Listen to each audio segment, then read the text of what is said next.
Welcome to my library, dear guest. My name is Ko, and I will be your storyteller. Today's story contains 4 volumes. Make yourselves comfortable, get a blanket, and maybe a hot chocolate or tea. It's getting cold outside after all, and as always, these stories will not help you feel warm or fuzzy.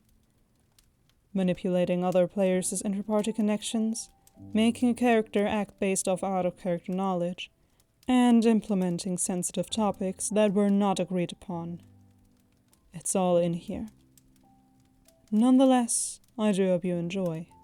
Let us get into the story. Volume 1. Jade and the Character Design from Hell. By the author, Gracia. So, we play a game called Monster of the Week. Monster of the Week is more modern paranormal/horror than D&D's pseudo-medieval high fantasy. The way it works is, you pick a playbook, like a class, and then from that playbook choose a certain number of special moves, one of a handful of stat arrays, weapons, and then existing connections to each one of the other players. We're given the game pitch, and play a sort of SCP-flavored horror game, where we've just been hired for a secret organization that collects and catalogs monsters, makes magical tech and robots, restricts public awareness of monsters, etc. Jade picks Snoop, so basically those BuzzFeed Unsolved guys.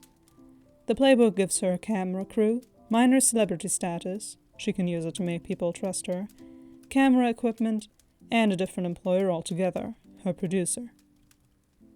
Which all presents a problem for a top-secret organization. The GM was so overwhelmed trying to keep track of our character's special connections, I made him a diagram, that he didn't realize what the playbook was. And when he did, Jade assured him that it wouldn't be a problem to adapt it to the campaign. It was. He trusted her because she's actually run Monster of the Week before, and the rest of us mostly do D&D. She also decides that our monstress, basically a werewolf, is her brother who went missing 5 years ago when the organization scooped her up. And our professional, basically a sexier Mulder, is her college best friend. This mostly means she meddled heavily with the professional and the monstress's choices in-game, using their emotional ties. But that's for a later post. For her backstory, she wanted to play, specifically, a black woman. She's white. Her brother's player had no special interest in a specific race, but since the player grew up, in part, in Singapore, he preferred to play an Indian character, because there was a fairly high Indian population, so he knew more about his character's culture. In the end, they compromised to half black, half India-raised Hindu. Jade did absolutely nothing with that. She identified her player character as exclusively black and talked about her being Jesus curious, but not outright Christian. Jade is Christian. Okay, great. She sets about giving her character a backstory. Unbeknownst to most of the players, she decides Jade has been in a string of emotionally abusive relationships, all of whom her brother hated and tried to get her to dump, until she got engaged to a really nice guy who was friendly with her brother, helped him when he got bit, etc. He was psychic, precog, but she doesn't know. Okay, cool. But secretly, that fiancé used his powers to predict her responses, to manipulate her and abuse her, until she was so suicidal after her brother disappeared that he decided she was too messy and dumped her. Except her brother's player had literally just gotten out of an abusive relationship, and this fiancé was supposed to be his character's friend. Also, unbelievably, we had run into character abuses precog abilities to get other character into a romantic relationship before, with a certain fanship for a podcast we all listen to. Jade had been there for me, talking extensively about how deeply uncomfortable it made me. Her overbearing mother used to tell me she was able to predict me. What's more, as she became determined to make her PC the most miserable character there, it started making our GM, who is half black, uncomfortable, because he didn't really want to see an abused black woman played for angst by a white woman. But because we were friends and we kept giving her the benefit of the doubt, and because a lot of this information about her backstory was secret and in different people's DMs, the semi-famous YouTuber Jesus Curious abused black woman who meddles in the lives of her best friends and brother was allowed to join the top secret organization.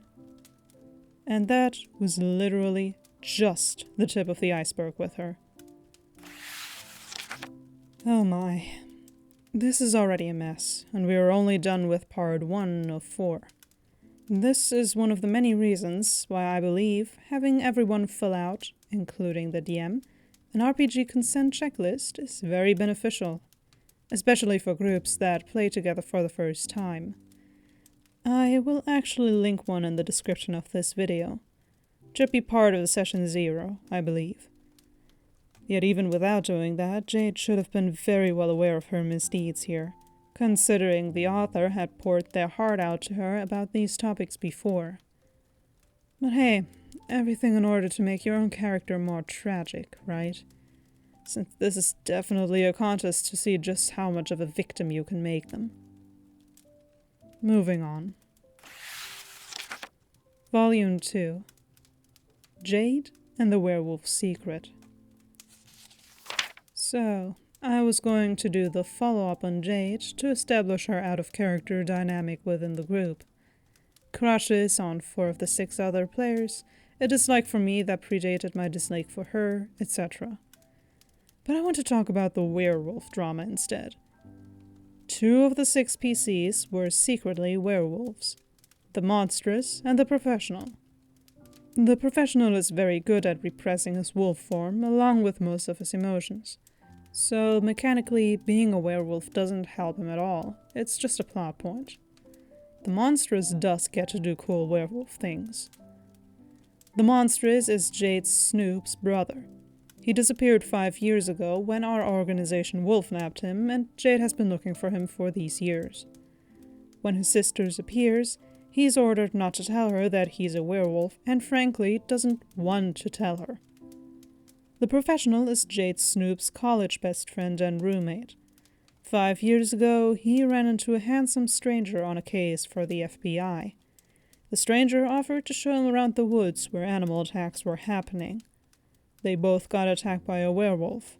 Both of them are told the other escaped unscathed. So, we have 2 werewolves, both close with Jade, who are both keeping it a secret. If the professional finds out he failed to stop the monstrous from getting bitten by a werewolf, he'll lose his control and have to be contained instead of being a field agent. Because it's Monster of the Week, all of this was collaboratively built by the players, and Ned shaped the plot around this. So no one knows the monstrous is a werewolf except my Flake, who ran into the monstrous while they were both in a homeless camp 5 years ago. Him, a fresh werewolf, her, an amateur cryptozoologist. He tried to kill her. She got him to shift back before he could maul her and was too busy being like, "Hell yeah, a werewolf," to be like, "Ah, werewolf!" So the monstrous likes her and she thinks he's neat. There's a whole scene when we run into each other again, where the monstrous asks my Flake not to tell anyone about him, and she agrees. Immediately, Jade's goal in RP is to grill her brother and best friend for information, even though in character she had no idea they were keeping secrets. Some of the techniques she used were straight-up emotional manipulation of the players with her PC's internal monologue. We do a lot of text RPs for emotional stuff that slows down the session. Basically, just stuff about how sad her PC is because no one is telling her anything. Again, no in-character reason to think there's a secret being kept except I just know my brother and friends so well. Famously, she got the professional to tell her that he's a werewolf because she gave him the silent treatment after he didn't tell her what was bothering him. Which, fine, whatever. She then immediately moves to trying to get her brother to tell her he's a werewolf. All this is really weird because she helped come up with the whole storyline about the monstrous and the professional keeping their werewolf stuff a secret from each other. Like, this was all session 0 stuff we workshopped as a group and were very excited about. Now, my PC is friends with her brother, and the professional is my Flake's cousin, so I'm in the middle of all of this. And I've already learned that it'll endanger my cousin if he finds out this other guy is a werewolf, even though I don't know my cousin is a werewolf yet. So, my Flake wants this a secret. And since he'd asked her to help him the secret, my PC approached him and was like, "Hey, want lying lessons?" Because otherwise he was gonna fold like a wet paper bag. So then, Boyd has an in-character justification for his notoriously honest character to be able to lie to his sister. Jade doesn't like my Flake interfering, which is ironic because I had an in-character reason to keep the secret, but she had no in-character reason to think there was a secret at all. All of which sets us up for the first incident. Jade giving another player a panic attack, and Ned announcing a retcon. I realize that sometimes your own want for your character to know something may interfere with your roleplay. Like you know something that they do not but really want them to. But just try to keep it down and not make things out of character. Apart from the fact that it was Jade who came up with the idea in the first place, it isn't fun if everybody knows each other's secrets from the get-go. That is usually something you work your way up to, like a big reveal, and trying to force it will make it far less impactful. However, all this is rather tame compared to what's next. Volume 3. Jade gives player a panic attack. I'm adding content warnings at the top here for fictional abuse and fictional attempted suicide. So, a quick rundown. Jade helps build a subplot where PCs keep secrets before the campaign starts. She starts using relationship tags as leverage to get info, gets mad if anyone gets in her way, and tries to solve the subplot right away via metagaming. She invents an abusive ex and insists that Boyd's character was friends with him. The ex is almost exactly a copy of a character that previously upset me, and Boyd is an abuse victim. Keeps discussing how sexy this ex is. And now, she decides her snoop is going to try and bring down the organization we work for. The grand plan involved leaking a bunch of information using her massive online following, and then committing suicide to avoid punishment. She tells Lucky, who plays the professional, and her character's best friend about this plan. Lucky talks Jade out of this plan because Lucky, simply put, does not want to deal with what this would do to the campaign. Jade is really insistent that this plan is the natural reaction her character would unavoidably have under these circumstances. So Lucky suggests that maybe her snoop considered the plan but changed her mind.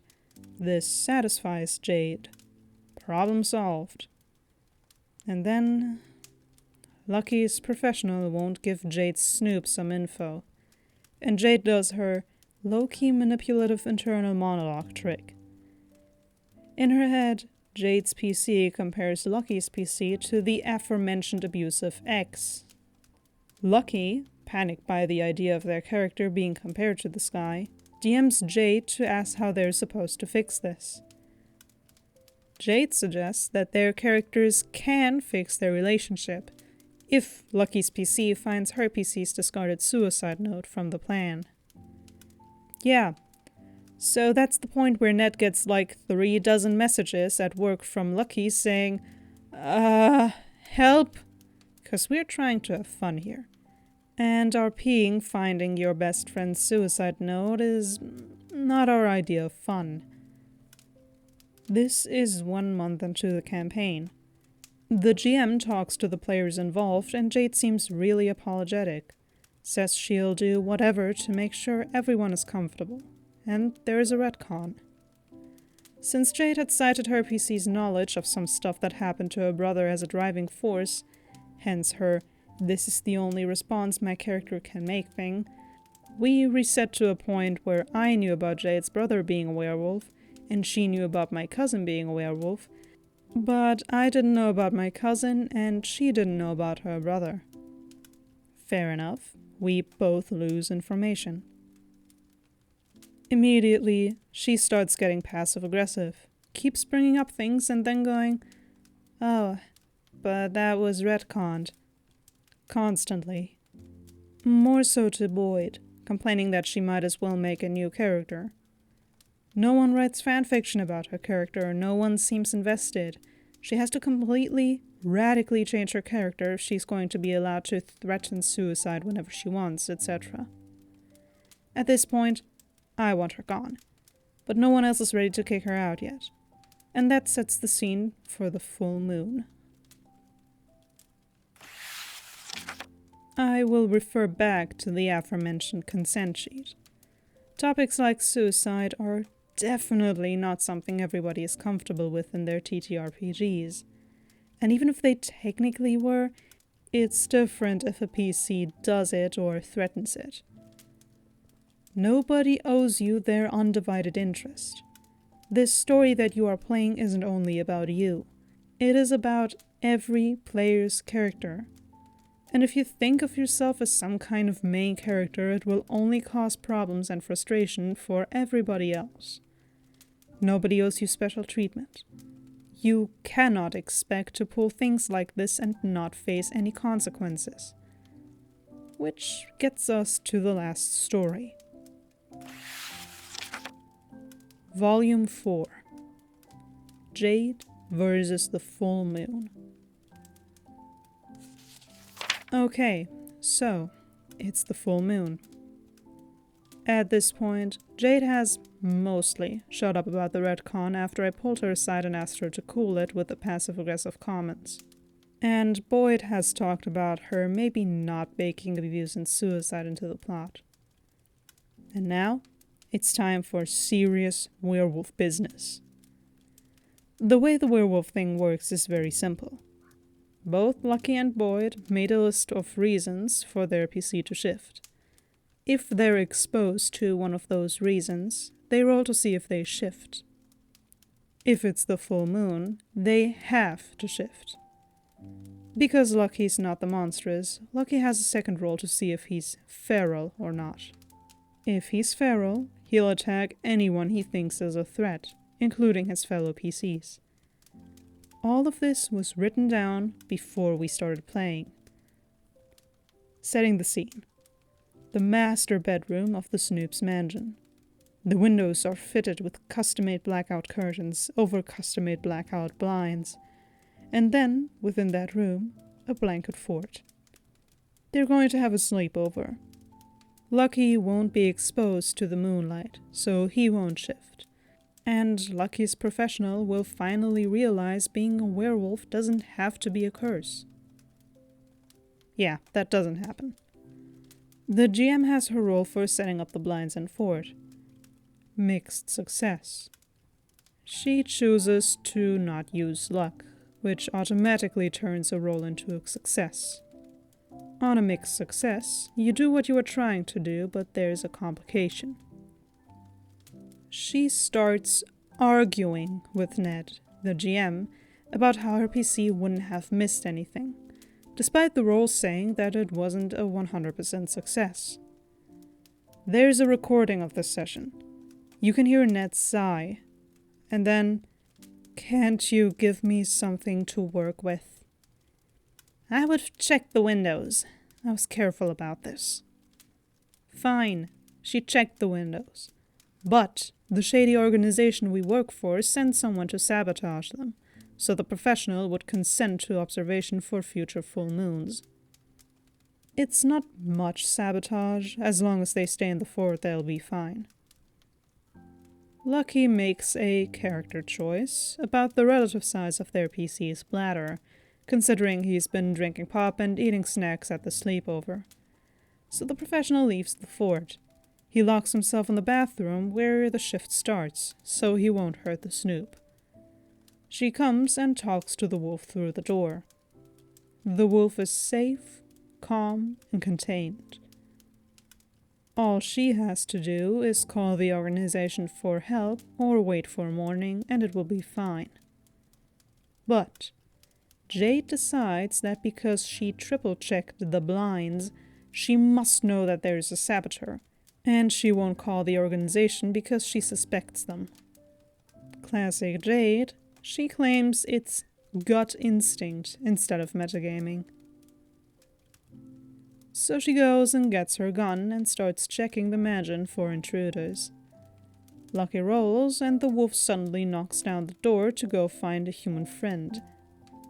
The Snoop hears the door get broken down and starts running back towards the room, still holding her gun. Wolf, a human is running towards you, holding a gun. What do you do?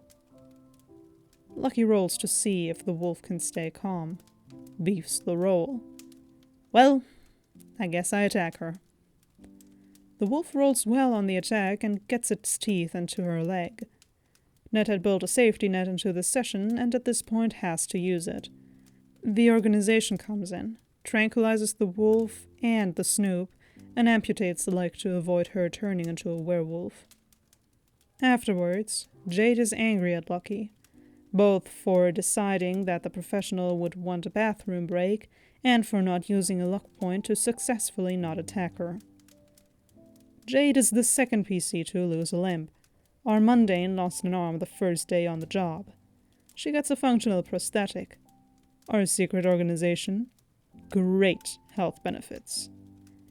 There's basically no long-term consequences for this situation. She metagamed, but immediately reaped what she sowed, so it was too funny for me to even be mad at her. The characters are still friends. She can still walk and fight. But this is the boiling point, and the next hunt is the last one she joined us for. Well, karma is what you make. It took a while, but Jade got what was coming to her. Which, well, it wasn't even too bad now, was it? But apparently it was the last straw for the Snoop, and it is probably better that way. After all, 4 volumes of horror stories is quite enough. While there were a lot of red flags and even more downright disrespectful actions on Jade's part, I am now rather interested in Monster of the Week. Perhaps I will get the chance to play it someday, because the TTRPG itself sounds very intriguing. I will keep it on my radar. Lastly, on a personal note, I wanted to thank everyone for the 500 subscribers. At the original time of writing this, we just reached the 200 and wow, we got here much, much faster than I ever would have expected. And I am always happy to see both new and familiar faces here. So I hope you will enjoy my presence as much as I do yours. That was it for today's story. I hope you enjoyed your stay and that I will see you again soon. For there are always more stories to be shared.